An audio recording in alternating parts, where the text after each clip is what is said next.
أشهد أن لا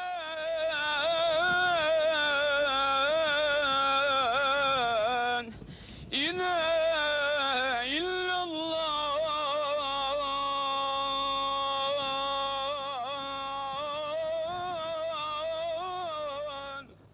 There is no God but God, and Muhammad is his prophet.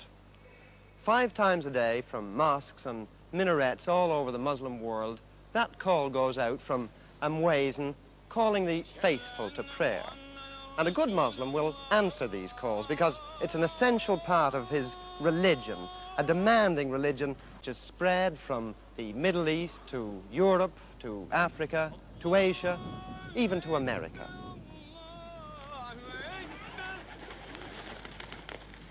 But prayer itself is just one outward observance of this religion, of Islam. There are others, many others, because Islam doesn't just mold men's minds. It dictates their way of life. It tells them not just when and how to pray, but how to decorate their houses, how to treat their wives, what to say when they sneeze, how they must butcher their sheep, how much of their property their sons will inherit, how to trim their beards and seal their letters, where to carry their handkerchiefs, and the colour of their shrouds. But here in Turkey, once called the Sword of Islam, here in Istanbul, with the minarets of its 500 mosques piercing the sky, here all the traditions of a great faith were trampled on by one man trying to drag his nation into the Western world of the 20th century by the seat of its baggy Turkish breeches.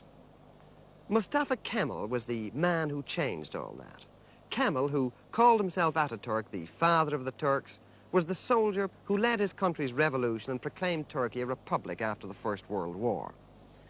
Ataturk wanted no religious censor to strangle the great rush forward into the 1920s, no petrifying theologians to halt progress.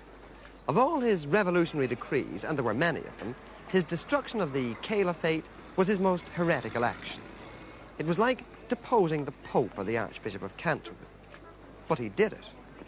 And he got away with it by the sheer force of his own magnetic personality. He did it, but it wasn't easy.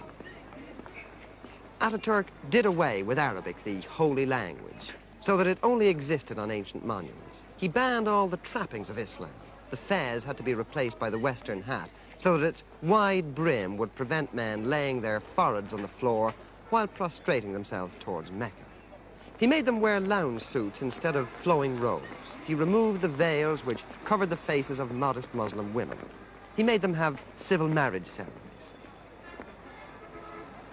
Ataturk's decrees became the new Quran in Turkey. They replaced the old teachings which for generations had governed men's births and lives and deaths. But even an Ataturk, great national hero and liberator though he was, even an Ataturk couldn't kill the inner spirit of Islam. So Islam bided its time.